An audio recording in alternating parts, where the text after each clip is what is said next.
Hi folks, this video is going to talk about the principles of design and a little bit about the elements of art, and this is just to give us a common knowledge and way to talk about what we're seeing and also start to think about how do we do this well.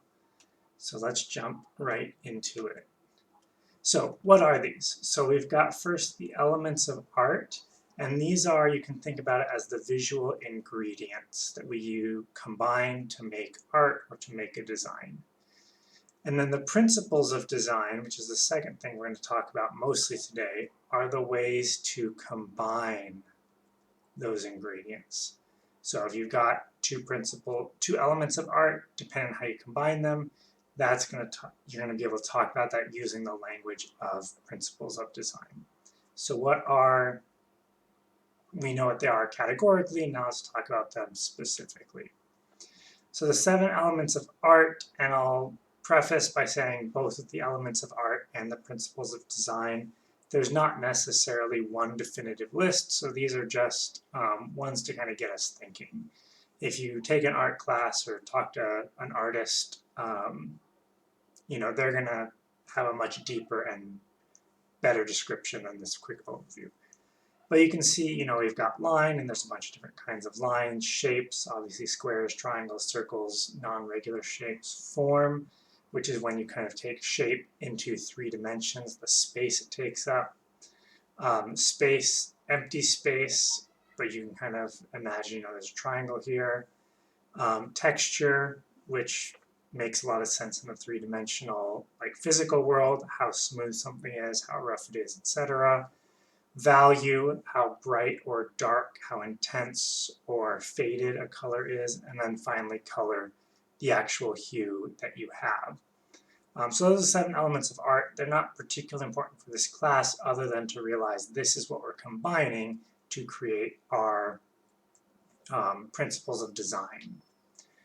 So when we're looking at those principles of design, the first one we want to talk about is balance. And this creates a sense of stability and structure. Or if you do it poorly, it creates instability and lack of structure.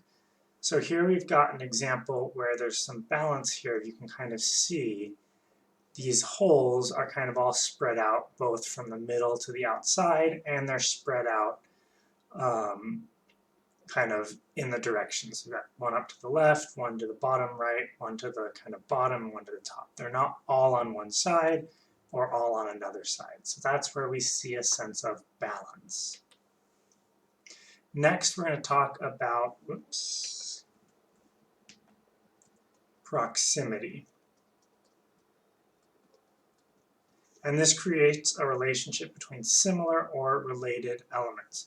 So if we notice, all of these arrows are close to each other, and because they're all pointing in the same direction, that gives us this overall sense of flow from one side to another. You can imagine, alternatively, if the arrows were something like this, we could have the exact same layout, exact same stuff, but if we arrange it differently, we lose that sense of proximity. Also, the dollar bill right here being in the middle of all those arrows gives us that sense of, oh, it's the dollar bill going from one place to another. And that's because of how close they are. Next, we talk about alignment. And alignment creates a visual connection with the design elements. So things that are aligned, we see as related. I know this is a little blurry, but we can see that all of this text in here, it's aligned, right? Each line is slightly to the left of the line above it, and then we overall get this structure, and that means we know that all of this text is related. Similarly, the fact that this text is aligned kind of with the edges here, that helps us see this is all related, as opposed to, if I have some words over here and some words up here and some words down here, not in alignment, it becomes hard to read, or it tells us they're not related to one another.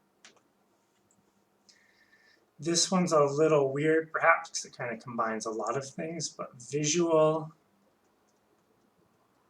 hierarchy. and that creates extra weight to more important content. So visual hierarchy is thinking about what are the things that the eye is drawn to first? What are the things that when you first look at something, how does your eyes travel through it?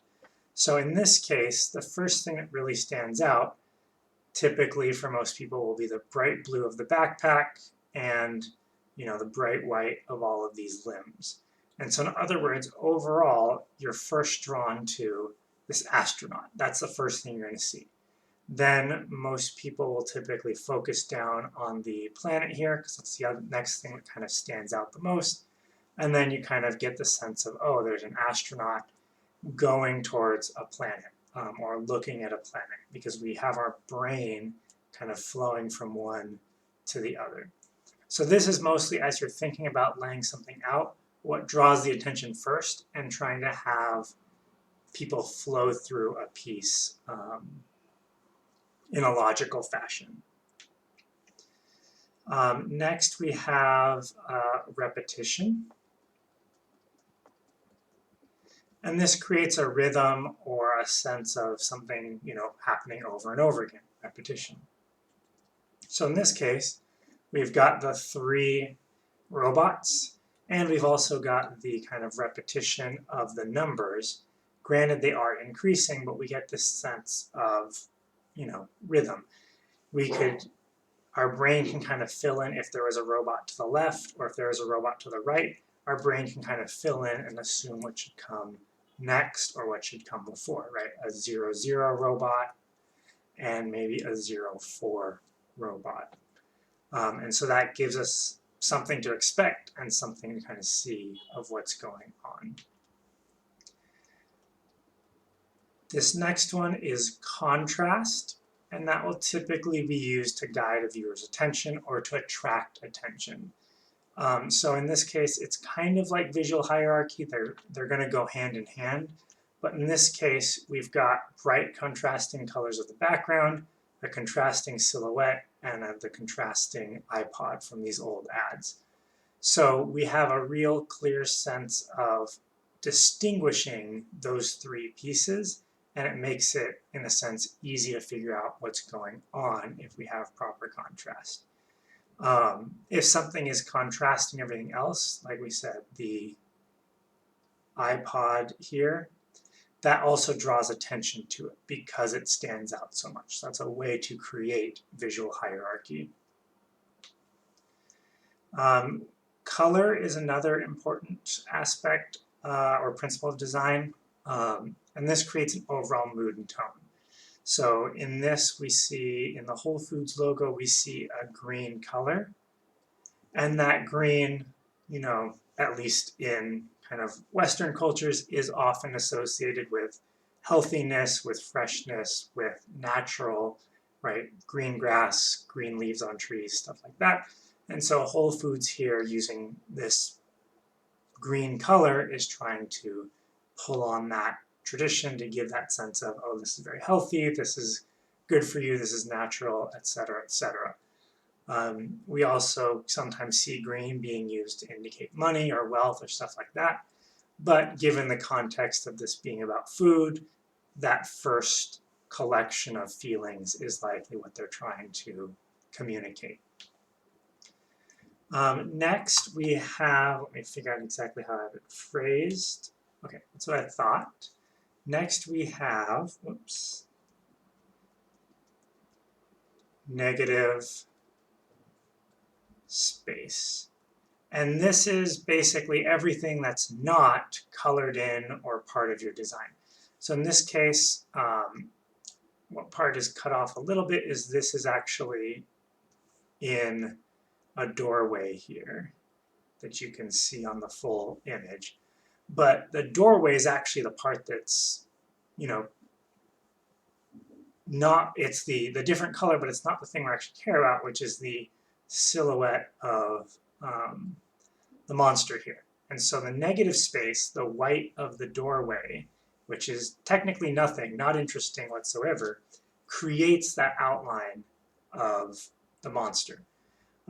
Conversely, we also think about negative space as framing things or highlighting things, right? If you've got a big, bold word on your design, and then there's big open emptiness around it. All this negative space, right, it wouldn't actually be colored in, but white, draws attention to that word that you've got printed there. Then we've got the big word here, oops, typography, which is basically, for simplification, it's the font you choose or the style of font we use. And this creates an impression of your work. So we've got this very loopy and kind of fluid font along with the highlights here.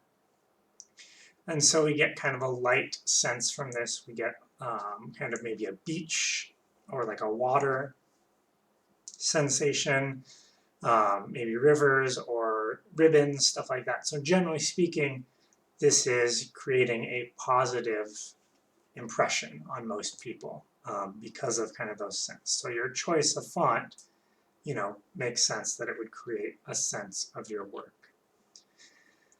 And then finally, one element of design is all of these rules that we've talked about, and specifically when you break those rules, you can create some result from that. So in this book cover, we've got a breaking of the rules with this arrow that's not aligned. It's right, it's facing the other direction from all the others. There's a lack of you know, interrupts the rhythm or interrupts the repetition that we have otherwise. And that makes sense when you see the title of the book, dealing with essentially outlaw, being rebellious, pushing against something. And so you can break these rules that we've talked about before if you're trying to create the opposite effect, but you want to be intentional about that's what you're trying to create so that you don't accidentally do something opposite of what you're intending. So again, this is just kind of a summary, really quick running through these, and it's something that I just want to give us some language so we can kind of start talking about things that we already see. For most people, a lot of this will be somewhat intuitive. You've been seeing design all your life. You're used to thinking, oh, this looks good, this looks bad, but now we can kind of start saying, here's why it looks good because of these things. Here's why it looks bad because of those things.